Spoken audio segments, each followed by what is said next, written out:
كيف بهذه الطريقة. هي كده يا مورينيو.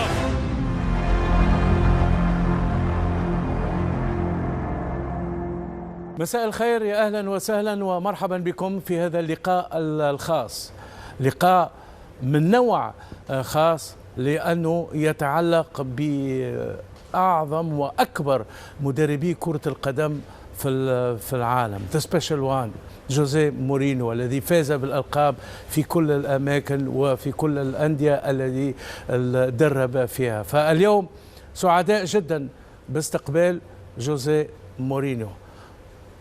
Coach, hello, welcome. We are very pleased you I'm be always with happy us. to be back. Thank you very much. It's very nice to have always Jose Mourinho with us in the studio. First of all, let's start with something, the special one. Why you are named Special One? You know, people think that I told I am the special one, and that's not true. I told that story a few times already. I told I am a special one. It means that are others. But people in that moment in England in 2004, when I arrived for the first time, then the nickname started and stayed. That suits you. I think it suits me because my career is full of wonderful moments, but as I was saying, I am not the special one. I am a special one. There are other people in the game, many players, many coaches, that they did also amazing things, and of course they are also special. Yeah.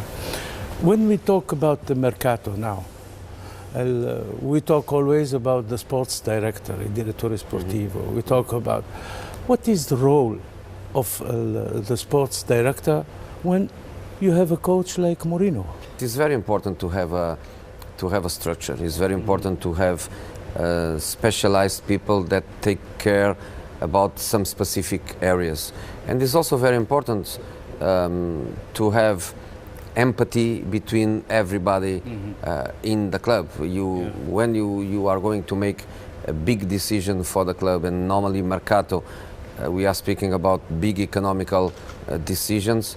I think obviously that is a decision to be shared by everyone at the club. What do you need for the champions as a mercato? Does the mercato have specific thing for the Champions League? For the Champions League, I think to win the Champions League, obviously you need special players, and special players, they make the difference. And you go to the history of the Champions League, and the majority of the teams that won it, they had that special player that in the right moment, in the key moment, he made the difference. But there are other ways to win the Champions League. You can win the Champions League also with a fantastic team, and with a fantastic spirit, and with a dream. And you know, when the dream is there, and everybody in the club looks to that dream and makes that dream a great motivation, is also possible to win a Champions League like that. Yeah. Porto, the Champions League for the first time, of course. So then Chelsea, they didn't win the title since 50 years. Then Inter, and then the tripleta, the famous tripleta, Coppa, Scudetto, and Champions. And I feel, or we feel, like when you talk about Inter, it's something very special. It's affection, it's Moratti, it's Inter, it's family. It's a family. It's family. And vice versa. Yeah. In Milan, people, when they speak about Mo, it's something special, really special. I've enjoyed very much. Really special one. I mean, when they talk very much, because was, as I was saying before, there was a dream around 50 years ago. Inter won. Yeah, 64. Was European champion, and then there was a huge generation of Interisti that had the dream. At the same time, the president was the president's son in that victory 50 years ago. So in the family, Moratti was also a dream. And then was a generation of players that was winning titles in Italy for a few years and had the dream also of the Champions League. So the group was really strong. I used to call it a family because we were really a family, and the dream was there. And we fought so much to achieve that in the end, to make the tripleta, I think was what the family deserved. Was fantastic. What was the sort of relation with Balotelli at the time? Because the relation was something normal, sometimes abnormal, and Balotelli has to be. He needs a coach who has lots of psychology on the player. But he was very young. He was, I think, 18, 19. But he had also a group of players, very experienced, very professional, with an incredible know-how about what was important for the team. And they also had him like in a bubble where everybody was supporting him because he was such a talent that we need. Still at the period of Inter, that Schneider said one day, Mourinho sent me home for 3 days. When I came back, I felt like I must give more, I must do more.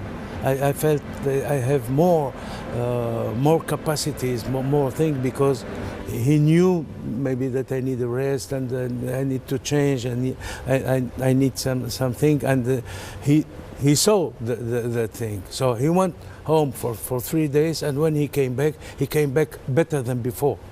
Is that true? Yeah, it's true. You know, when you trust the players and when you have a really good relation, the relation goes more than the player-manager. In that specific situation, we fought so much to bring him from Real Madrid to Inter. He became a really special player for us.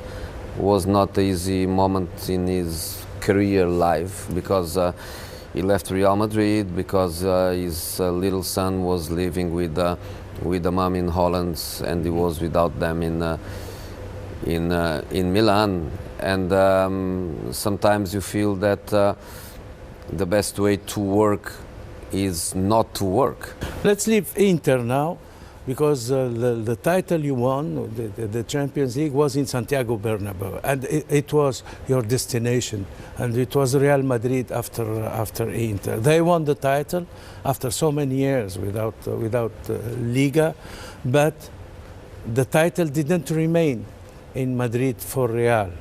So what was missing for the champions in Real at that period with Mourinho? You know, I think was about, I'm not the best on stats, but something like 7 or 8 years that Real Madrid couldn't even reach the quarterfinals. It was group phase and out, last 16 and out, and not even playing a semi-final, not even playing a quarter-final.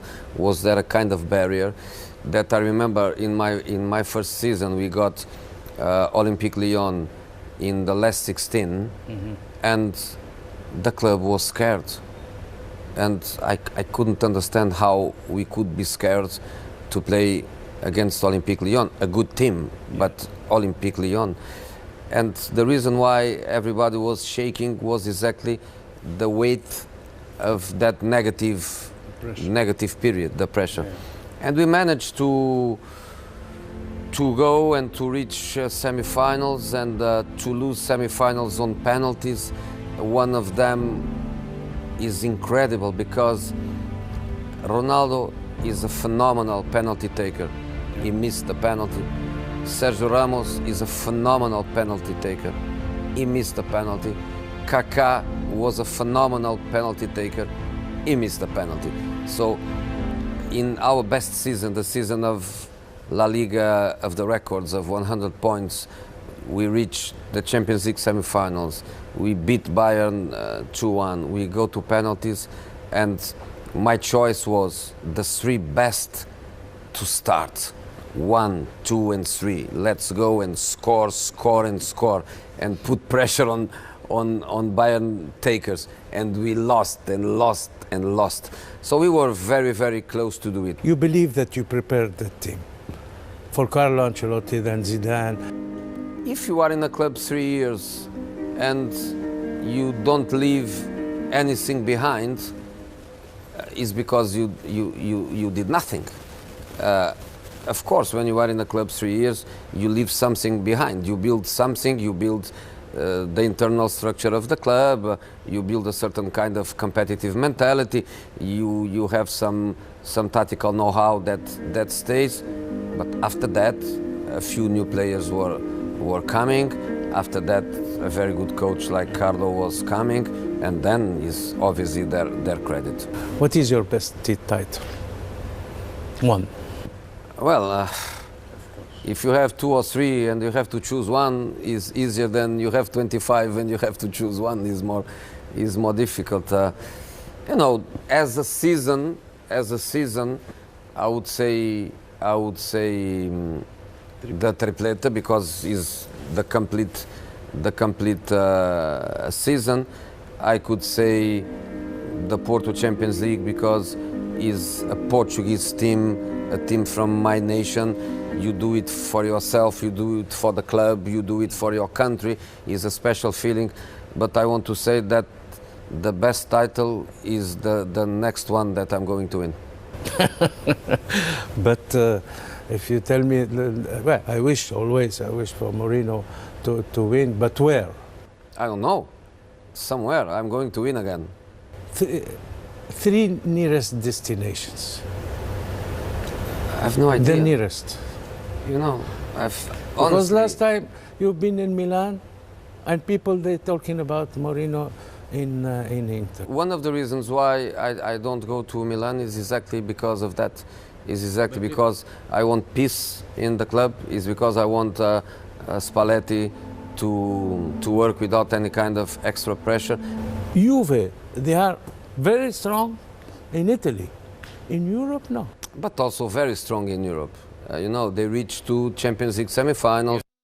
They reached two finals. You know, sometimes the difference between do it and not do it is very tiny. So they have a team, and they keep obviously investing. I think the Italian league now needs is more competitiveness, more teams fighting for the title. And then when you have a fight of 3, 4, 5 teams really close, all of them at the highest level, you know, you push each other for a certain level that are going to be beneficial for you when you play in the Champions League.